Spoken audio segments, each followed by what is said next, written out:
అందరికీ వందనాలు. ఉదయకాలం దేవుడు మనలను గతించిన 2024 జనవరి నుంచి డిసెంబరు ఈ నెల ఈ తారీఖు వరకు మనలను కాచి కాపాడిన దేవునికి సమస్త మహిమ ఘనత ప్రభావం కలుగును గాక. చిన్న ప్రార్థన చేసుకుని దేవుని యొక్క వాక్యాన్ని మనం ధ్యానించుకుందాం. పరిశుద్ధుడా, ప్రేమ కలిగిన తండ్రి, నీకు వందనాలు. భూమి మీద నీ ప్రజలైన వారికి దేవా, నీవు అనుగ్రహించిన రక్షణ క్రిస్మస్ ఆరాధన జరిపించుకోవడానికి, రక్షణ సందేశమును మేము ధ్యానించడానికి, రక్షణ యొక్క విలువను మేము దేవా ఆరాధించి నిన్ను మహింపరచడానికి, నీ యొక్క పరిశుద్ధ గ్రంథములో ఉన్న లేఖనాలలో ఉన్నటువంటి సారాంశమును, నీ మనస్సును, నీ ఉద్దేశాలను మేము గ్రహించడానికి కావలసిన కృపను, జ్ఞానమును మాకు అనుగ్రహించి, మాకు నేర్పించి, మాకు బోధించి, మమ్మలను సర్వసత్యములో నడిపించమని ప్రార్థిస్తూ, సర్వశక్తుడైన నజరుడైన యేసుక్రీస్తు ప్రశస్తమైన నామములో ప్రార్థిస్తూ, నిదాసుడైన నా పట్ల కూడా నన్ను, నా ఆలోచన, జ్ఞానమును, నా బుద్ధియు, నా వివేకమును, నా తరంగములో ఉన్నటువంటి దేవా పరిస్థితులన్నిటిని కూడా మరుగుపరిచి, నీకు ఇష్టమైనటువంటి దేవా నీ జ్ఞానమును, నీ పవిత్రమైన జ్ఞానము చేత మమ్మల్ని అందరినీ కూడా సంతోషింపచేసి, వాటిని గ్రహించి ఆనందించుకునే గొప్ప కృపను మా మీద కుమ్మరించి సహాయం దయచేయమని సర్వశక్తుడు నజరుడైన యేసుక్రీస్తు నామములో ప్రార్థిస్తున్నాం పరమ తండ్రి. ఆమేన్. ఆమేన్. దేవుని వాక్యాన్ని మనము ధ్యానించుకుందాం. నన్ను ఆహ్వానించినటువంటి దేవుని సేవకులు జాన్ ధనరాజు గారు బట్టి, వారి కుటుంబాన్ని బట్టి దేవుని నామానికి మహిమ. వారి కుటుంబాన్ని దేవుడు ఇంకా ఈ గూగుల్ మీట్ ద్వారా తన వ్యక్తి వారు సంఘ పరిచర్య ద్వారా వారు చేస్తున్నటువంటి సకల దైవికమైన కార్యాలను బట్టి దేవునికి మహిమ చెల్లిస్తూ, వారిని ఇంకా దేవుడు ఘనంగా వాడుకోవాలని కోరుకుంటూ, వారి ఆహ్వానించినటువంటి వారిని బట్టి దేవునికి మహిమ కలుగును గాక. వారికి వందనాలు తెలియపరుస్తున్నాం. దేవుని యొక్క వాక్యాన్ని మనము ధ్యానించుకుందాం. లూకా సువార్త 2వ అధ్యాయము 14వ వచనం.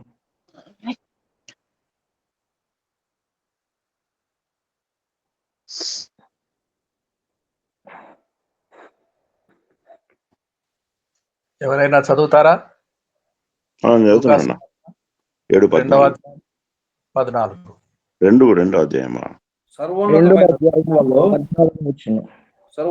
స్థలములో దేవునికి మహిమయు, భూమి మీద మనుషులకు సమాధానమును శుభమును కలుగునుగాక అని దేవునికి స్తోత్రము చేయుచుండెను.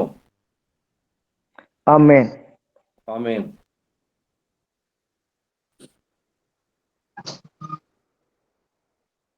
పరిశుద్ధ గ్రంథములో దేవుడు తన ప్రజలకు సమాధానము అనే మాట వ్రాయుటకు గల కారణము, ఆకాశము నుండి లూసిఫర్ ఎప్పుడైతే భూమి మీదకు త్రోయబడినాడో ఆనాటి నుంచి కూడా దేవునికి ప్రజలకును విరోధము కలుగు చేస్తూ,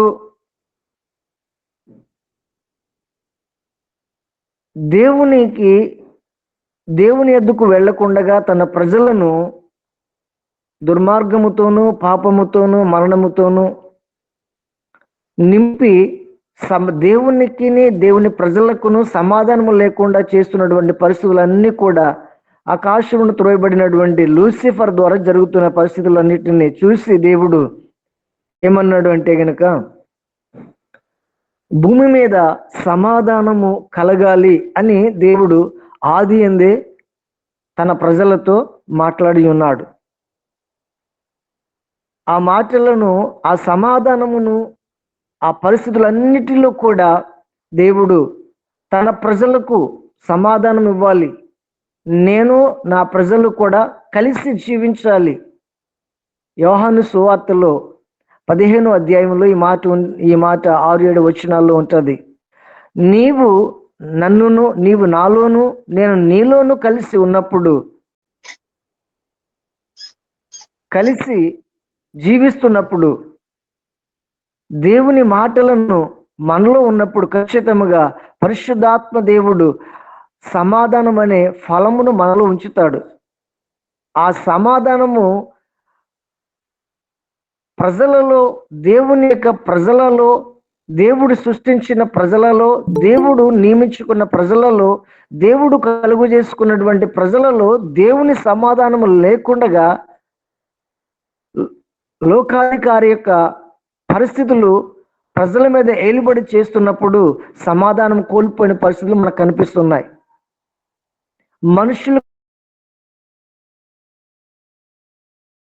మనుషులకు సమాధానం కూడా లేదు. డబ్బును గూర్చి, ఆస్తిని గూర్చి, పేరు ప్రఖ్యాతులను గూర్చి, విలువలను గూర్చినటువంటి ఇంకా అనేకమైన అంశాల ద్వారా వీటన్నిటిని ఆశలు పెంచుకుంటూ పోచున్నారే కానీ కుటుంబాలతో, పిల్లలతో, బంధుమిత్రులతో, ఇరుగు పొరుగు వారితో, సమాజముతోనూ సమాధానం అనేది లేదు. సమాధానము లేదు కాబట్టినే ప్రజలకు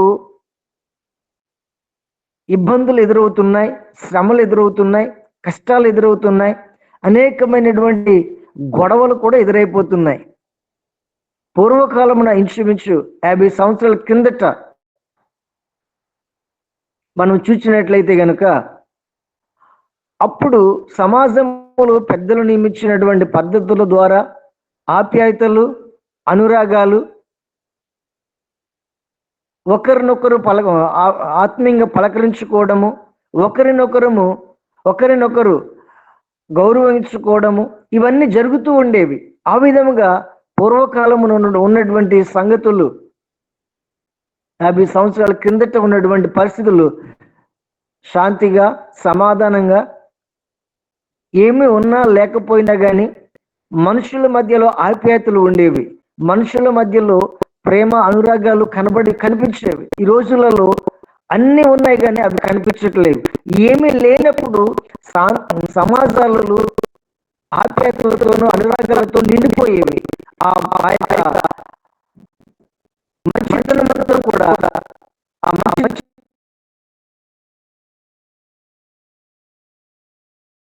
సమాజంలో ఎన్నో గొడవలు జరుగుతున్నాయి, ఎన్నో అల్లర్లు జరుగుతున్నాయి. ఎక్కడ చూసినా, ఎటువంటి చూసినా శాంతి కనిపించట్లేదు, సమాధానం కనిపించట్లేదు. ఎందువలన అయితే మనలో పెరుగుతున్నటువంటి ఇహలోక ఆశలు, మనలో పెరుగుతున్నటువంటి ఈలోక సంబంధమైనటువంటి కోరికలు, వీటిని బట్టి ఈ రోజున సమాధానం సమాధానంగా ఉండటం కొరకును, అలాగే దేవునితోనూ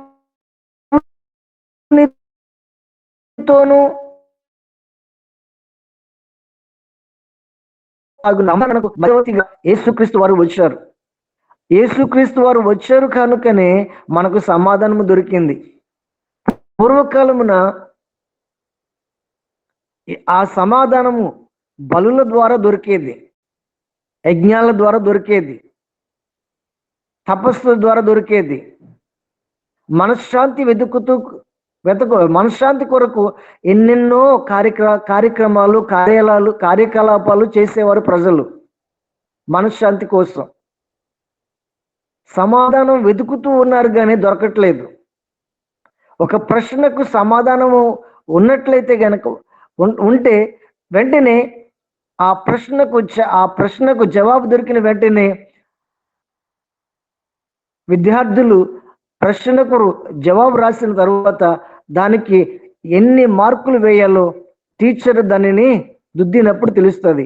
అలాగే మనకు సంపూర్ణమైనటువంటి సమాధానం వచ్చినప్పుడు మనం మనశ్శాంతిగా జీవించగలం. ప్రియమైన దేవుని సంగమా, మనము భూమి మీద దేవుడు మనకు సమాధానం ఇవ్వడానికి యేసుక్రీస్తు వారు వచ్చారు. అదే మనకి క్రిస్మస్. సమాధానము, దేవునితో మనం సమాధాన పడుట కూడా సమాధానమే. దేవునితో సమాధాన పడటం అంటే ఈ లోకమంతటిని కూడా అసహించుకొనుచు మనం చేసిన తప్పులను, మనం చేసిన పొరపాట్లను, మనం చేసినటువంటి అతిక్రమాలను, దైవికమైనటువంటి వ్యతిరేకతలను అన్నిటిని ఒప్పుకొనుచు వాటిని విడిచిపెట్టడానికి ఇష్టపడుచు వెళ్ళటమే సమాధానం దేవునితోను. ఎవరికి సమాధానం అంట? దేవుని యొక్క వాక్యం సెలవిస్తున్నది. ఆయనకి ఇష్టలైన వారికి సమాధానం అని దేవుని యొక్క వాక్యం సెలవిస్తుంది.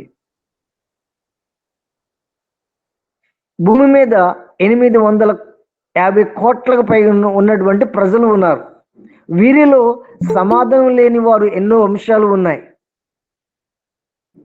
సమాధానము లేకుండానే ఎందరో జీవితాలు కాలగర్భంలో గతించిపోతున్నారు. వారికి ఎన్నో ఆశలు ఎన్నో ఉన్నాయి, కానీ సమాధానం లేకుండా ఈ రోజున చాలా మంది దేవునిని చూడకుండానే లోకమును విడిచి వెళ్ళిపోతున్నారు. కారణము మనుష్యులు పెట్టుకున్నటువంటి వారి హృదయాలలో నింపుకున్న, వారి మనసులలో నింపుకున్న, వారి జీవితాలలో నింపుకున్న వాటి మీద వారికి దృష్టి ఉంది. కాబట్టి దేవుడు మనకిస్తున్నటువంటి సంతోషము, సమాధానము మన జీవితాల్లో కనిపించట్లేదు. మనము దేవునిని ఎరిగిన ప్రజలము. దేవుడు మనలను తనకిష్టమైన ప్రజలుగా ఎన్నుకున్నాడు. ఇశ్రాయేలు వారిని కూడా ఎన్నుకున్నాడు. వారు యేసుక్రీస్తు వారు మెస్సీగా వచ్చిన సంగతిని వారు గుర్తించలేకపోయారు, గ్రహించలేకపోయారు, అర్థం చేసుకోలేకపోయారు. లోకరక్షకుడు పశువుల శాలలో పుట్టాడు అన్న సంగతి వారు జీర్ణించుకోలేకపోయారు. ఈరోజు దేవుని సంఘమైన మనము ఇశ్రాయేలు వారు చేసిన పొరపాట్లు మనము కూడా చేయుచున్నామా లేదా అనేది మనలను మనం ప్రశ్నించుకోవాలి.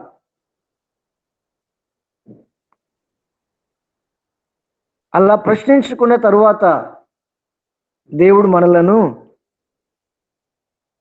ఆయనకి ఇష్టమైన వారిగా మనల్ని మార్చుకోవడానికి ఇష్టపడతాడు.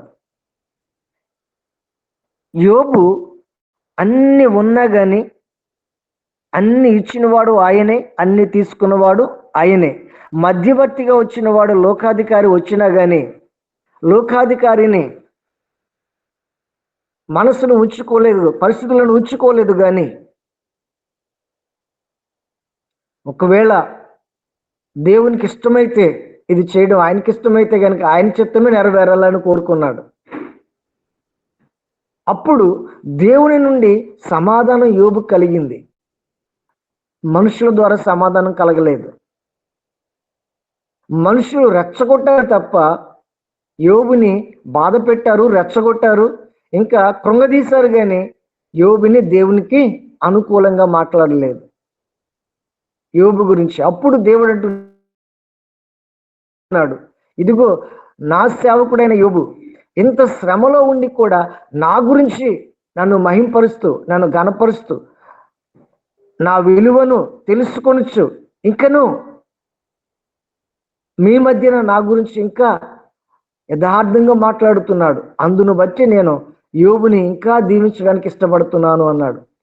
ఆ విషయంలోనే దేవుడు తన సమాధానాన్ని రెండోసారి మరలా ఆశీర్వాదకరక సూచనగా ఇచ్చేశాడు. ప్రేమైన దేవుని సంగమా, మనమందరము కూడా దేవుని యొక్క సంఘమై ఉన్నాము, దేవునికి ఇష్టమైన జనాంగమై ఉన్నాము. అలాగే లూకా సువార్త 19వ అధ్యాయం 38వ వచనములో కూడా ఆ మాట చదువుదాము.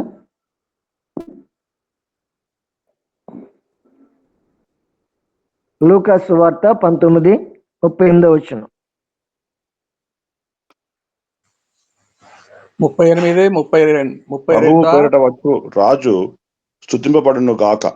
పరలోకమందు సమాధానమును, సర్వోన్నతమైన స్థలములలో మహిమయు ఉండును గాక అని తాము చూచిన అద్భుతములన్నిటిని గూర్చి సమూహములో ఉన్న కొందరు పరిసయ్యులు, బోధకుడా నీ శిష్యులను గద్దింపమని ఆయనతో చెప్పగా ఆయన వారిని చూసి దేవునికి స్తోత్రం కలుగును గాక. పరలోకములో ఉన్న సమాధానం, భూమి మీద ఆ సమాధానాన్ని యేసుక్రీస్తు వారు పుట్టుక ద్వారా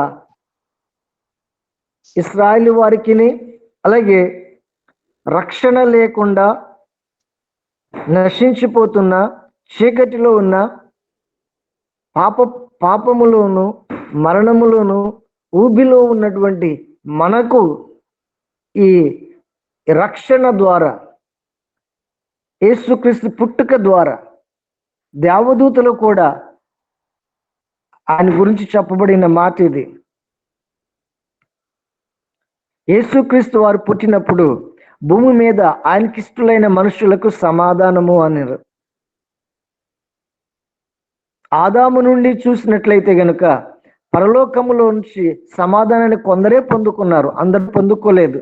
కొన్ని కోట్ల మంది సమాధానం లేకుండగానే ఆయా క్రియల ద్వారా, ఆయా ధర్మ కార్యాల ద్వారా, ఆయా బలుల ద్వారా సమాధానం పొందుకుంటూ వెళ్ళిపోతున్నారు తప్ప స్థిరముగా సమాధానము వారికి లేదు.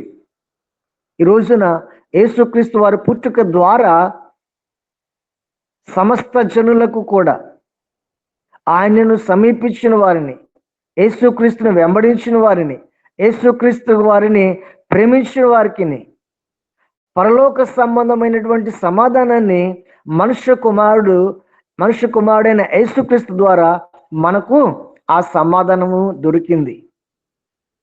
మనము కూడా యేసుక్రీస్తుని వెంబడించక మునుపు ఈ సమాధానం మనకు కూడా లేదు.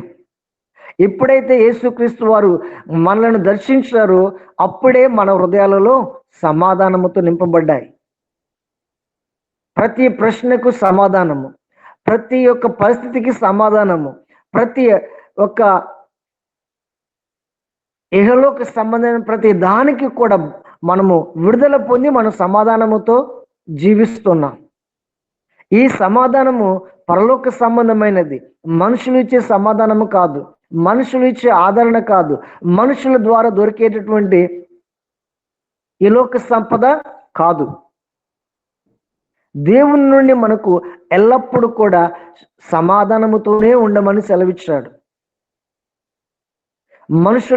మనుషులు సమాధానముగాను ఉన్నప్పుడు ఖచ్చితంగా కొన్ని దైవికమైన కార్యాలు జరుగుతాయి. ఇద్దరు ఏకీభవించి సమాధానముతో ప్రార్థన చేసినప్పుడు, ఇష్టముతో ప్రార్థన చేసినప్పుడు ఆ ప్రార్థనకు తగిన కాలంలో దేవుడు తగిన జవాబిస్తాడు. పరలోకములో కూడా ఇద్దరు ఏకీభవించి చేసిన ప్రార్థనకు పరలోకములో కూడా దేవుడు దాన్ని నెరవేరాలని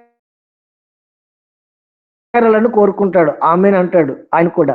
ఆమెనని ఇక్కడ భూమి మీద ఏకీభవించి సమాధానముతో ఏకీభవించి ప్రార్థన చేస్తున్నప్పుడు, లేకపోతే కార్యాలు చేస్తున్నప్పుడు, పనులు చేపడుతున్నప్పుడు ఆ ప్రయాసానికి తగినటువంటి ఫలము కూడా దొరుకుతుంది. ఎందుకనంటే గనక సమాధానముతో మనం చేయించున్న పనులు పరలోకములో కూడా దేవుడు ఈ భూమి మీద ఈ సమాధానం కొరకు ఎదురు చూశాడు. అందుకనే ప్రత్యేకించబడిన వాడు శ్రేష్టమైన వారు. అలాగే దేవుని యొక్క వాక్యములో సెలవిచ్చిన మాట ప్రకారము సమాధానమును కలిగి జీవించేవారు వారు ధన్యులు. ప్రియమైన దేవుని సంగమా, మనము సమాధానముతో మనము జీవించాలి. మనుషుల మధ్యలో మనం సమాధానంగా ఉండాలి.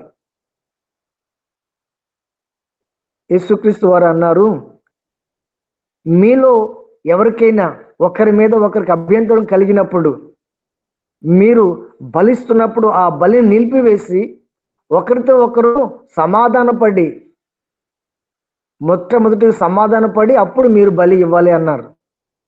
సమాధానము లేకుండా బలి ఇవ్వకూడదన్నారు.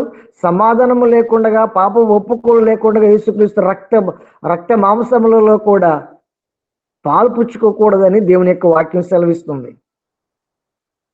అంత శ్రేష్టమైనటువంటి జ్ఞానమును మనకు సమాధానము చేత మనకు దొరుకుతున్నది. ఈ జ్ఞానమును, ఈ సమాధానమును యేసుక్రీస్తు వారి పుట్టుక ద్వారా మనకు దొరికింది. ఆయన పుట్టడము ద్వారా మనకు సమాధానం దొరికింది. ఆయన జన్మించడం ద్వారా మన జీవితాలలోనికి వెలుగును నింపాయి. పరలోకములో ఉన్న సమీపింపరాని దేవుని తేజస్సులో నివాసము చేసి ప్రవేశించి ధన్యతను భాగ్యమును క్రీస్తు మనలను తన ప్రేమతో నింపి మనకేమిచ్చాడు అని అంటే యహలోక సమాధానమును పరలోక సమాధానం రెండింటిని కలిపి నన్ను చేర్చుకుని వారికి నేను చేర్చుకుంటాననే గొప్ప కార్యాలను ఆయన చేసి గొప్ప కృపను మన మీద చూపించి ఆ సమాధానాన్ని మనకు ఇచ్చాడు. దేవుని సంగమ, మనమందరము కూడా దేవునికి దేవుడు మనకిస్తున్న సమాధానం మనం రిసీవ్ చేసుకుంటున్నామా లేదా అనేది మనలను మనము ప్రశ్నించుకోవాలి, ఆలోచించుకోవాలి. మనలను మనము ఆ సమాధానం పొందుకుంటూ దేవునితో అడుగులు వేస్తున్నామా లేదా అనేది మనం చూసుకోవాలి. ఆయన దేవునితో మనం సహవాసం చేస్తే మనకి సమాధానం అని దేవుని యొక్క ప్రవక్త యెషయా ప్రవక్త ద్వారా దేవుడు సెలవిచ్చాడు, ప్రవచనించాడు.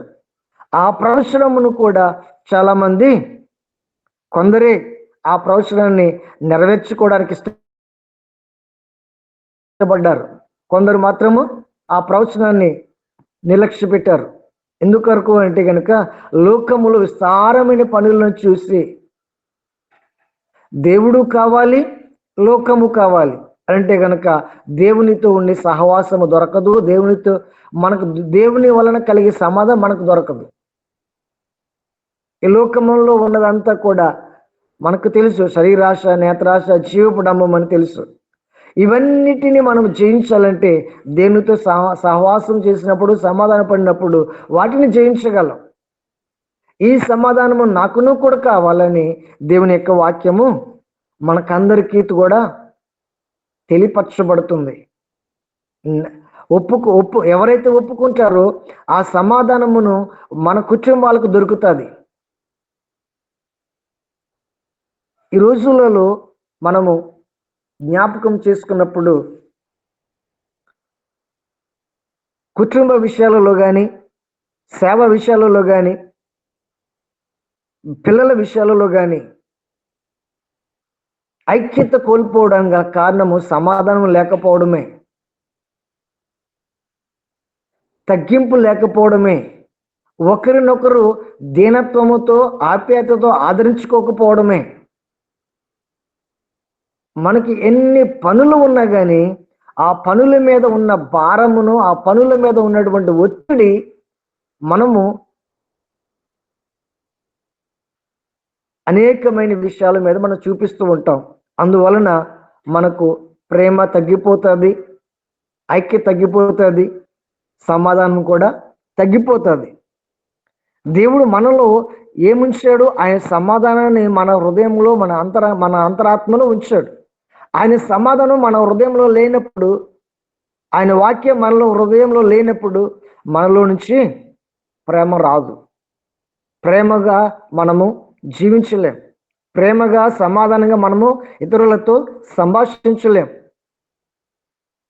ఎప్పుడైనా దేవునితో మనం సహవాసం చేయడానికి ఇష్టపడినప్పుడు ఖచ్చితమైనటువంటి సమాధానము, సహవాసము కూడా దేవుడు మనలోను రెంటిని కూడా స్థాపించి ఇతరులతో, మనుషులతో, ఇరుగు పొరుగు వారితో, బంధుమిత్రులతో సమాధానంగా జీవించడానికి ఇష్టపడతాం. మన రక్త సంబంధులు మనకు ఎదురైనప్పుడు యెషయా గ్రంథములో మనం ఉపవాసం ఉండి మన బంధుమిత్రులతో మన సమాధానం లేకుండా మనం ఉపవాసం చేస్తే అది విలువైనది కాదు అని దేవుని యొక్క వాక్యం సెలవిస్తుంది. మరి సమాధానమే వెతుకుతుంది. మనం ఏది చేసినా సమాధానముతో మనం ముందుకు వెళ్ళి దేవుని యొక్క పనులు మనం చేపడితే ఆ పనులన్నీ కూడా నెరవేరుతాయని దేవుని యొక్క వాక్యం సెలవిస్తుంది. సమాధానమును వెతుకుతూ యేసుక్రీస్తు వారే తన ప్రేమతో మనలను ఆయనతో కలిసి ఉండడానికి, ఆయన మనతో కలిసి ఉండడానికి ఈ ప్రేమను, ఈ సమాధానము లేదు కాబట్టినే ఆయన ప్రేమను వ్యక్తపరిచాడు. మనము ఏమి వ్యక్తపరుస్తున్నాము? ఆయనతో సహవాసం చేయడానికి, అనేది నీవు మనలను మనమే ప్రశ్నించుకోవాలి. వాక్యము మన ఎదుట సంపూర్ణంగా మన ఎదుట కనిపిస్తున్నది, సంపూర్ణంగా మన ఎదుట నిలబడి ఉన్నది. సంపూర్ణంగా నెరవేర్చేవాడు, నమ్మదగిన వాడు, తరతరాలు యుగ యుగాలు నిలిచి ఉండేవాడు, సదాకాలం మీతో ఉంటానని సెలవిచ్చిన దేవుడు ఆ సమాధానము కొరకే మనతో నివాసం చేస్తున్నాడు. ఇశ్రాయేలు వారికి ఈ మాట సెలవిచ్చాడు. ఇశ్రాయేలు వారు ఐగుప్తు నుంచి వచ్చినప్పుడు, అరణ్యంలో ఉన్నప్పుడు, నేను మీ మధ్యన మీరు నా మధ్యన నివసించాలి అని సెలవిచ్చాడు. అందుకొరకు ప్రత్యక్ష గుడారాన్ని దేవుడు ఇశ్రాయేలు వారికి ఇచ్చాడు. ఆ 12 గోత్రాలు మధ్యలో ప్రత్యక్ష గుడారం ఉండేది. ఆ విధంగా దేవుడు ప్రజలతో సమాధానం కలిగి ఉండేవాడు. ఈరోజు మన మధ్యలోనికి యేసుక్రీస్తు వారే ప్రత్యక్షంగా వచ్చేస్తారు. మనుష్య కుమారుడుగా రక్త శరీరాన్ని ధరించుకుని మనుష్య కుమారుడుగా మన మధ్యలోనికి వచ్చాడు. మన మధ్యలోనికి వచ్చిన, మనతో నివాసం చేసిన, మనం చేసే క్రిస్మస్లో కానీ మనము ఆచరించే పద్ధతుల్లో కానీ, మనం చేసే సేవా విధానాల్లో కానీ, మనం నడిచే విధానాల్లో కానీ సమాధానకరమైనటువంటి సూచనలు, క్రిస్మస్ యొక్క ఆధ్యాత్మిక క్రిస్మస్ వేడుకలు మన హృదయాల్లో నింపబడాలి. అప్పుడే క్రిస్మస్, అదే దైవికమైన క్రిస్మస్. భూమి మీద ఆయనకి ఇష్టలైన మనుషులకు సమాధానం అని దేవుడు వాగ్దానం చేశాడు. ఆయనకిష్టమైన వారిగా మనల్ని ఎంచుకున్నాడు. మనము ఆయనకిష్టమైన వారిగా ఉండగలుగుతున్నాము అనేది మనలను మనము ప్రశ్నించుకోవాలి. దేవుని సంఘమైన మనము ఆయన నుండి మనకు సంఘానికి సమాధానం అనే సువార్తనిచ్చాడు. సమాధానం అనే సువార్తనిచ్చాడు. ఈ సంఘముతో సమాధానం అనే సువార్త మనం స్వీకరించాం కానీ సమాధానం పడట్లేదు. సువార్తను స్వీకరిస్తున్నాం తప్ప సమాధానం పడడానికి మన మనసులు ఏకీభవించలేకపోతున్నాయి. కారణము మనలో ఉన్నటువంటి పూర్వకాలమున భక్తులు అన్నిటినీ విసర్జించుకొని దేవునిను యేసుక్రీస్తు వారిని వెంబడించేవారు. హనోకు ఉన్నాడు. చివరిగా హనోకు ఉన్నాడు. హనోకు కుటుంబముతోనూ, కష్టముతోనూ, కష్టార్జితముతోనూ, పిల్లలతోనూ అన్నిటితో కూడా ఉన్నాడు. ఇలాగుని ఎలా జీవించగలిగాడు అనేది నా హృదయంలో కలిగిన ఒక ప్రశ్న. ఆ ప్రశ్నకు దేవుడు నాతో ఏమని ఉపదేశం ద్వారా సెలవిచ్చాడు అంటే, అన్నిటినీ కలిగి ఉన్నా కానీ నన్ను వెంబడించడం మర్చిపోవద్దు, నన్ను ధ్యానించడం మర్చిపోవద్దు, నా కొరకు జీవించడం మర్చిపోవద్దు, నా కొరకు బ్రతకడం మర్చిపోవద్దు. ఇలాగనే ఎన్నో రకరకాలుగా ఆయన నా మదిలో హనోకు కొరకు దేవునితో నడిచిన విధానం అంతా కూడా నా మదిలో ఆయన ఉంచినటువంటి జ్ఞాపకాలు, వాటిని వెంబడించడం, అలాగని జీవించడం, నాకు ఇష్టమైనట్లుగా ఉండడానికి దేవుడు నాకు ఎంతో సహాయం చేశాడు. కారణం ఏమిటంటే, నేను మన పూర్వీకులు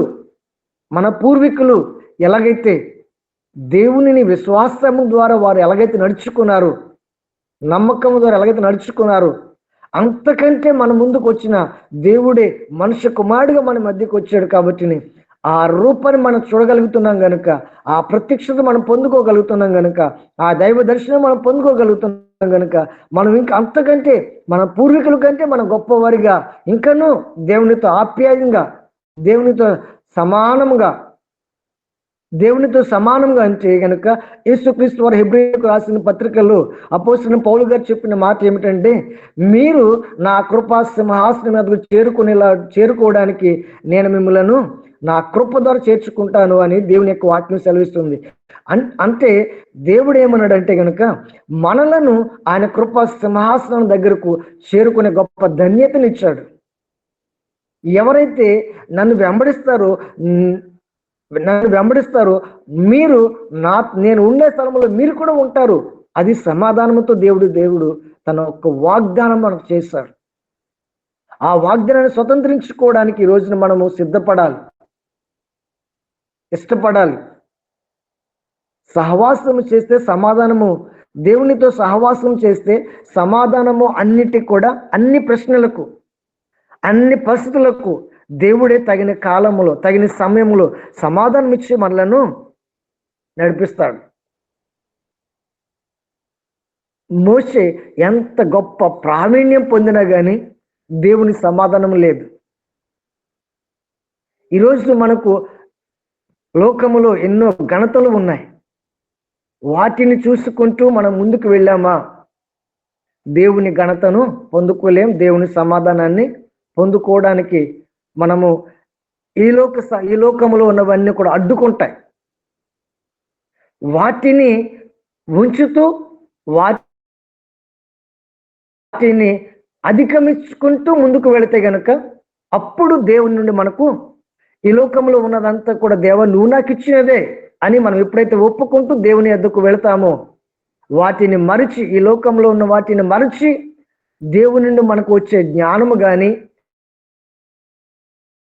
దైవికమైన ప్రత్యక్షతలు కానీ, ఇవన్నిటిని దేవుని నుండి మనకు దొరికే సమాధానం కానీ మనకు పొందుకోవాలంటే గనక ఖచ్చితంగా దేవుని యొద్ద నుండి మనము దేవుని యొద్దకు వెళ్ళి ఆ సమాధానం పొందుకున్న రోజున మనము ఈ భూమి మీద నీకు సమాధానం దొరుకుతుంది, నీ తోటి వారికి సమాధానం దొరుకుతుంది, నీ కుటుంబంలో సమాధానం ఉంటుంది, నీ బంధుమిత్రుల సమాధానం ఉంటుంది, నీ సేవలో కూడా దైవికమైన సమాధాన ప్రభావం చేత సంఘం నడిపించబడుతుంది.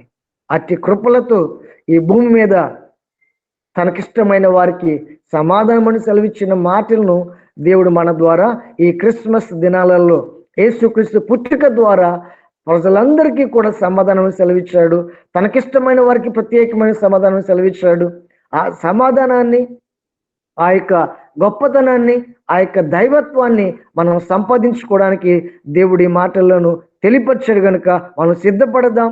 ఈ యొక్క ఆఖరి దినాలలో, చివరి దినాలలో, ఈ అంత్య దినాలలో, అపాయకరమైన దినాలలో మనం నిలిచి ఉన్నాము. కాబట్టి ఈ ఒక్క జన్మ మధ్య మనము దివిటీలుగా వెలిగితే, పరిశుద్ధాత్మ ఫలాల చేత నింపబడితే, దేవుని యొక్క వెలుగు చేత మనము ఆకర్షించబడి నింపబడినప్పుడు, నడిపించబడుతున్నప్పుడు, జ్ఞానులు ఎలాగైతే నక్షత్రాన్ని చూసి ఆ నక్షత్రం వెనక ప్రయాణం చేసినట్లుగా మనం ఎలాగైతే యేసుక్రీస్తు వారి యొక్క సమాధానాన్ని పొందుకొని మనం వెంబడిస్తే, ఆయనతో సహవాసముతో ముందుకు సాగిపోతే దేవుడు మనలను కూడా ఒక జ్యోతులుగా, ఒక దివిటీలుగా, ఒక నక్షత్రాలుగా మన సంఘములో, సమాజములో, దేశములో ఆయనకిష్టమైనటువంటి పరిచర్యలో మనలను నిలబెట్టుకోవడానికి దేవుడు మనలను వాడుకుంటాడు, నడిపిస్తాడు. ఆయనకిష్టులైన వారికి భూమి మీద సమాధానం అని ఎన్ని అపాయాలు వచ్చినా, ఎన్ని ప్రమాదాలు జరిగినా, ఎటువంటి భూకంపాలు వచ్చినా, ఎటువంటి అల్లర్లు జరిగినా, ఎటువంటి పరిస్థితులు ఎదురైనా కానీ మనకు దేవునికి మనకు సమాధానం ఉన్నప్పుడు ఈ భూమి మీద ఏది కూడా మనల్ని అడ్డుకోలేదు. స్టెఫను చివరికి ఈ మాట స్టెఫను దేవుని యొక్క ఆత్మచేత నింపబడి నడిపించబడి సేవ చేస్తున్నప్పుడు, సువార్త ప్రకటిస్తున్నప్పుడు, దేవుడి కొరకు నిలబడినప్పుడు దేవుడే తన సమాధానాన్ని భూమి మీద స్టెఫన్కి ఇచ్చాడు. స్టెఫన్ గురించి దేవుడే నిలిచి, తండ్రి కుడిపార్శ్వ నిలిచిపోయాడు, కూర్చొని ఉన్నవాడు నిలిచిపోయాడు. కారణము దేవుని ఆత్మ, దేవుని యొక్క సమాధానము.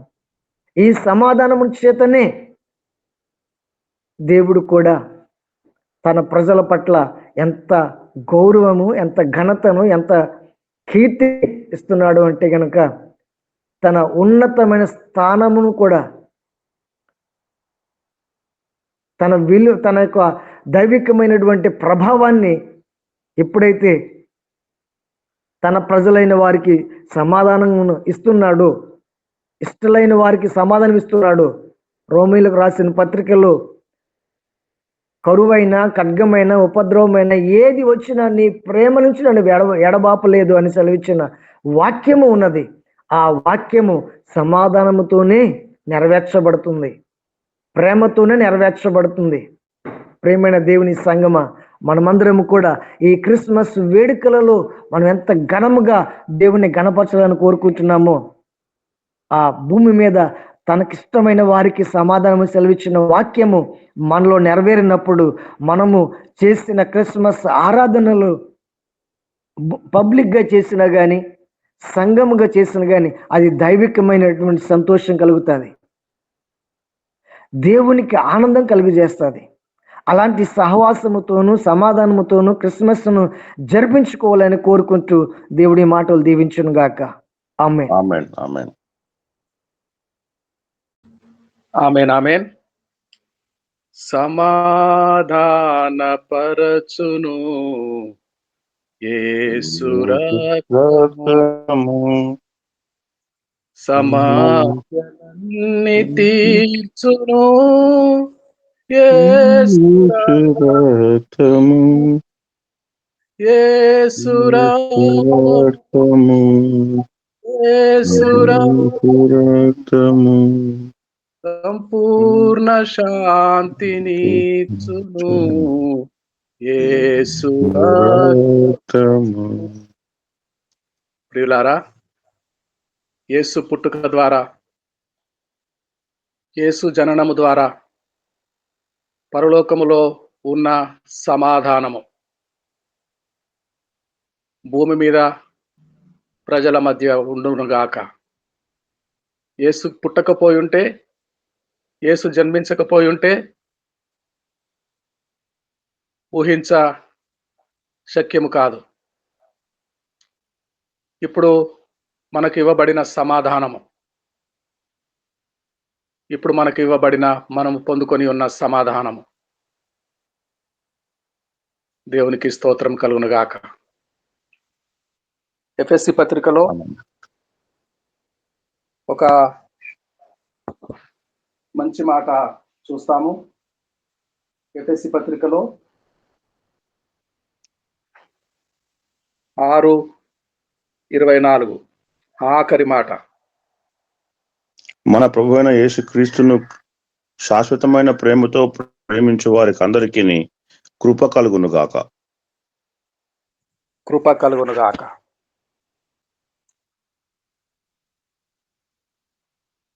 మన ప్రభు అయిన యేసు క్రీస్తును శాశ్వతమైన ప్రేమతో ప్రేమించు వారికి అందరికీ కృపయు సమాధానము కలుగునుగాక.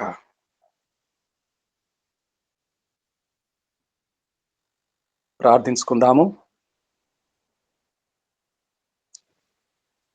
హెప్సిబా గారు, వర్రే హెప్సిబా గారు,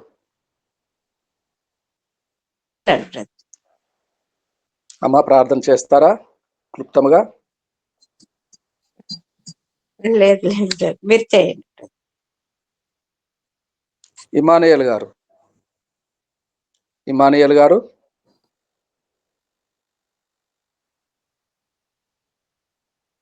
యాకోబు పాస్టర్ గారు.